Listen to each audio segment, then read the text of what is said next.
Hi everyone, welcome back to my YouTube channel Code Convo. कैसे हैं आप सब? मैं हूं बिलाल। ये जावास्क्रिप्ट की हमारी क्लास 25 होने वाली है और इसमें हम देखने वाले हैं ऑब्जेक्ट मेथड्स के बारे में।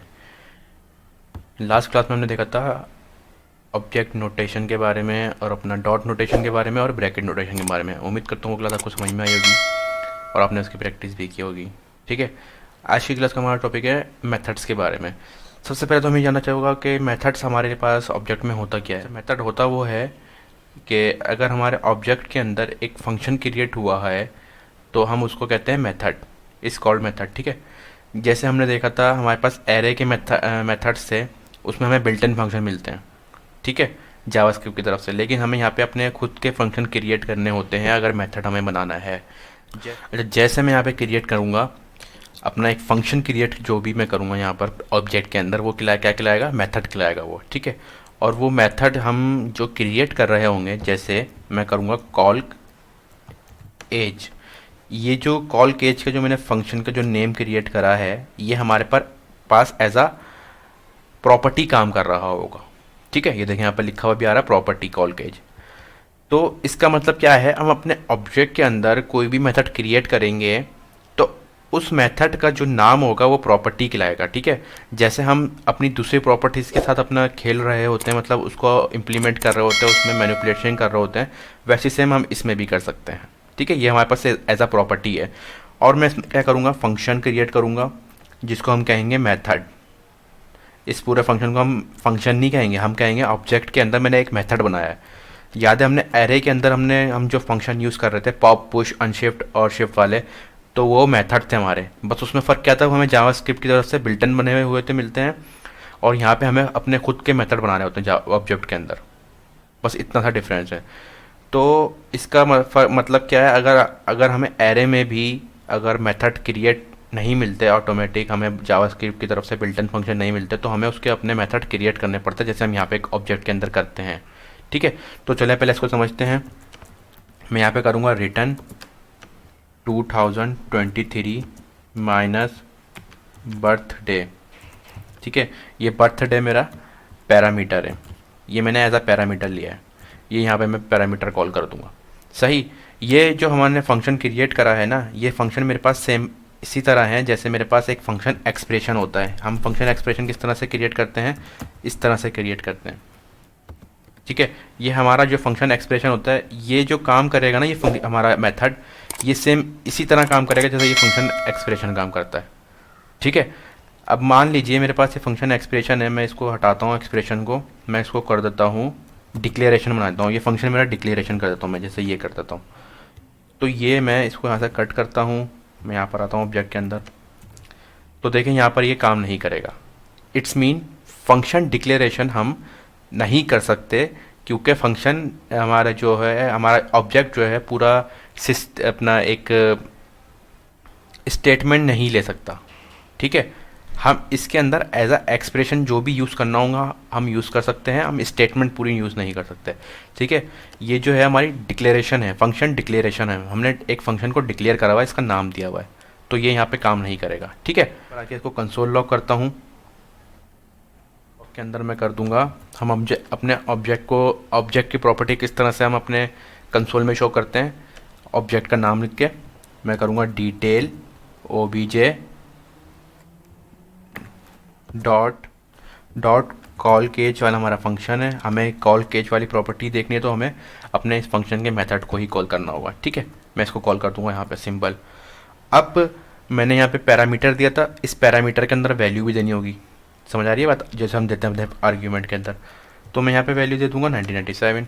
अब मैं करूँगा इसको गो लाइव, कंसोल लॉग करते हैं, तो देखें रिजल्ट बिल्कुल हमारा सही आया है 26। ठीक है, अच्छा यहाँ पे जो मैंने अपना यूज़ करा है ये डॉट नोटेशन यूज़ करी है। ठीक है, अब मैं नीचे आता हूँ, मैं इसको करता हूँ ब्रैकेट नोटेशन में यूज़ करता हूँ। तो मैं किस तरह करूँगा, सिंपल मैं ब्रैकेट बनाऊँगा और अपने फंक्शन का जो मेरा एक्सप्रेशन सॉरी मेरा जो मेथड है, मेथड के जो प्रॉपर्टी का नेम है, मैं उसको कर दूँगा स्ट्रिंग में, सिंपल। तो यहाँ पे देखते हैं, तो देखें रिजल्ट सेम है। ठीक है, यहाँ पे मैंने डॉट नोटेशन यूज़ करी पहली लाइन नंबर 12 में, लाइन नंबर 13 में मैंने ब्रैकेट नोटेशन यूज़ करा। समझ आ रही है बात। अब हमारे पास जब एक प्रॉपर्टी हमने क्रिएट करी हुई है ऑब्जेक्ट के अंदर अपने बर्थ ईयर की, तो मैं यहाँ पर उसको डायरेक्ट यूज़ करूँगा, और यही सही तरीका होता है हमारे कोड करने का। अगर मेरे पास मान लीजिए जैसे मैंने यहाँ पे दो जगह पे क्रिएट करा हुआ है अपना, इसको आर्ग्यूमेंट में वैल्यू दी है, ठीक है।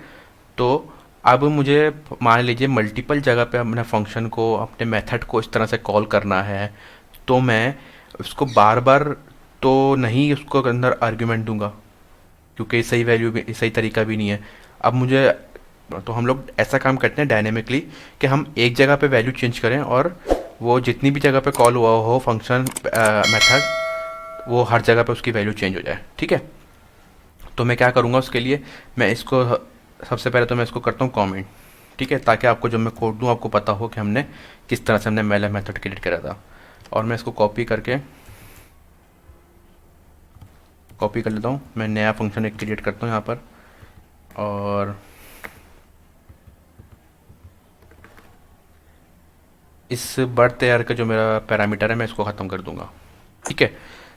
अब हमें ऑब्जेक्ट के अंदर एक दिस का कीवर्ड मिलता है, ठीक है।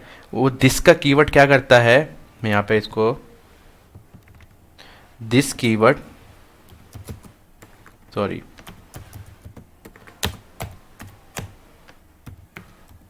Keyword is equal to object is equal to detail object, ठीक है। अब ये दिस का कीवर्ड क्या करेगा, दिस का कीवर्ड जो इक्वल होगा ना हमारी पूरे ऑब्जेक्ट के इक्वल होगा, ठीक है। अब मैं क्या करूंगा, मैं यहाँ पे करूंगा this dot birth year, simple, और मैं इसको रिमूव कर दूंगा और इसको मैं कमेंट कर देता हूँ। हम अपना एक ही रिजल्ट देखना चाह रहे हैं, तो देखिए रिजल्ट यहाँ पे सेम है 26, ठीक है।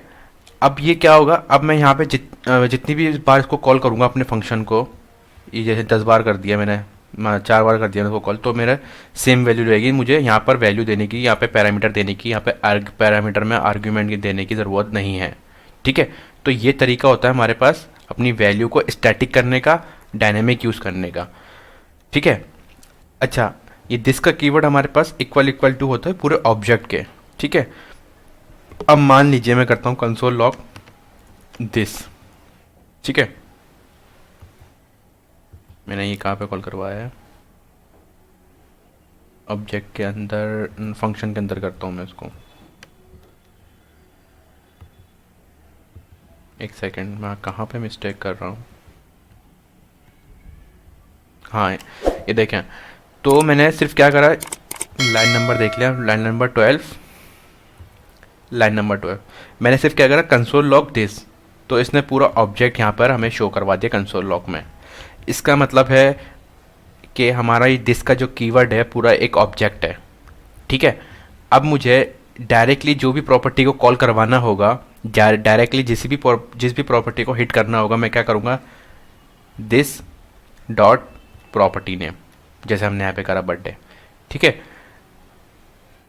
तो आपको ज़रा सा भी इसमें घबराने की ज़रूरत नहीं है कि दिस का कीवर्ड क्या कर रहा है या किस तरह से यूज़ हो रहा है। बस आप मेरे वीडियो को स्टेप बाय स्टेप फॉलो करेंगे तो आपको खुद ही समझ में आता रहेगा। और दूसरी बात ये, हम आगे की क्लासेस में और इसको डीप में कवर करने वाले हैं दिस के कीवर्ड को, ठीक है। अच्छा, उम्मीद करता हूँ यहाँ तक हमने जो भी सीखा, जो भी समझा इस क्लास में आपको समझ में आया होगा कि किस तरह से हम अपने ऑब्जेक्ट के अंदर मेथड क्रिएट करते हैं और उस मेथड के कोड को हम किस तरह से बेहतर कर सकते हैं अपने दिस के कीवर्ड से, ठीक है। यहाँ पे एक छोटी सी एग्जांपल आपको मैं और देना चाहता हूँ ताकि आपके जो कॉन्सेप्ट हैं दिस कीवर्ड को लेके वो क्लियर रहें, ठीक है। मैं इसको पहले करता हूँ कमेंट आउट, मैं कमेंट करता हूँ इसको, मैं नीचे आता हूँ, एक फंक्शन मैंने पेश करा ये वाला। अच्छा, 3 अलग अलग मेथड क्रिएट करने का मकसद और उसमें अलग अलग कोड करने का मकसद यही है कि आपको सारा कोड एक साथ मिल जाए और आप उसको देख के प्रैक्टिस कर सकें, ठीक है। मैं यहाँ पे क्या करूँगा, मैं अपने कोड को और बेहतर करने के लिए एक प्रॉपर्टी क्रिएट करूँगा एज की, ठीक है। मैं क्या करूँगा, दिस डॉट एज, हम प्रॉपर्टी कैसे क्रिएट करते हैं अपने ऑब्जेक्ट के अंदर, ऑब्जेक्ट का नेम और उसके बाद हम डॉट करके हमें जो भी अपना प्रॉपर्टी का नेम देना होता है वो, और इज इक्वल टू करके उसके अंदर जो वैल्यू होनी चाहिए वो। ठीक है, यहाँ पे मैंने क्या करा है, दिस का कीवर्ड यूज़ करा है क्योंकि हम अपने ऑब्जेक्ट के अंदर प्रॉपर्टी क्रिएट कर रहे हैं। अगर मैं ऑब्जेक्ट के बाहर में कोई प्रॉपर्टी क्रिएट करूँगा तो मुझे ऑब्जेक्ट का नेम देना होगा, लेकिन जब मैं ऑब्जेक्ट के अंदर हूँ तो मैं दिस का कीवर्ड यूज़ कर सकता हूँ क्योंकि दिस का कीवर्ड हमारे इज इक्वल टू है हमारे ऑब्जेक्ट के बराबर।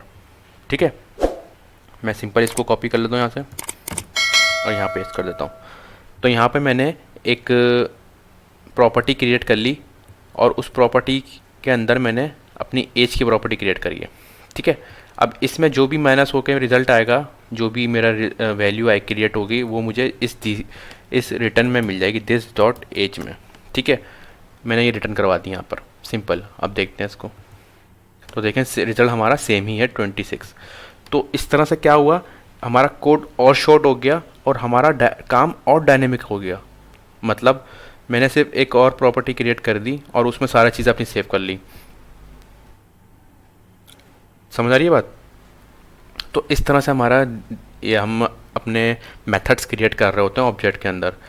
अच्छा, दिस का कीवर्ड हमारा जो है सिर्फ इस ब्लॉक ऑफ कोड के अंदर होगा, ऑब्जेक्ट के ब्लॉक ऑफ कोड। ठीक है, मैं इसको बंद करता हूँ। इसके बाहर अगर हम दिस का कीवर्ड यूज़ करेंगे तो हमें हमारा वो काम नहीं करेगा। जैसे मैं चाहता हूँ दिस डॉट, मैं करता हूँ एक और प्रॉपर्टी ऐड इसमें, location is equal to ABC। देखिएगा अभी यहाँ पर एरर आ गया। सही है, इसका मतलब ये है कि हमारा जो दिस का कीवर्ड है सिर्फ और सिर्फ ऑब्जेक्ट के अंदर हमें मिलता है। ऑब्जेक्ट की प्रॉपर्टी ब्लॉक ऑफ कोड के हम इसको अंदर इसको यूज़ कर सकते हैं। ऑब्जेक्ट की प्रॉपर्टी ब्लॉक ऑफ कोड के अंदर इसको हम इसकी प्रॉपर्टी को, किसी भी प्रॉपर्टी को दिस डॉट करके हम इसकी इसके अंदर जितनी प्रॉपर्टी होंगी उसको हैंडल कर सकते हैं। ठीक है, बाहर अगर हमें इसको यूज़ करना होगा तो हमें दिस का कीवर्ड नहीं मिलेगा। अच्छा, मुझे उम्मीद करता हूँ आज तक कि आपको जो भी हमने सीखा इस क्लास में आपको समझ में आ गया होगा।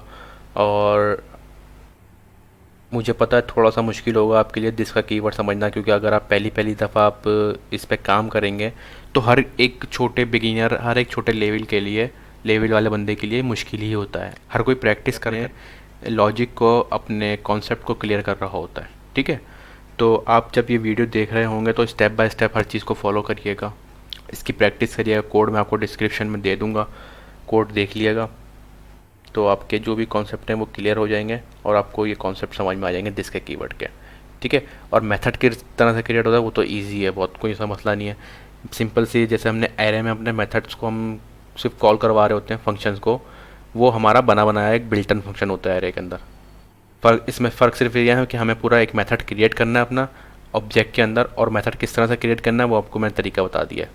ठीक है, इस तरह से मेथड क्रिएट होता है पूरा। ये मेथड क्रिएट करना है और इसको जहाँ पे भी यूज़ करना है हम उसको यूज़ कर सकते हैं एज आ प्रॉपर्टी, हम इसको यूज़ कर रहे होते हैं। यह कुछ भी नहीं है, ये हमारे पास प्रॉपर्टी का नेम है और ये हमारे पास मेथड है पूरा, ये फंक्शन है हमारा। ठीक है, आई होप आज की क्लास आपको समझ में आई होगी।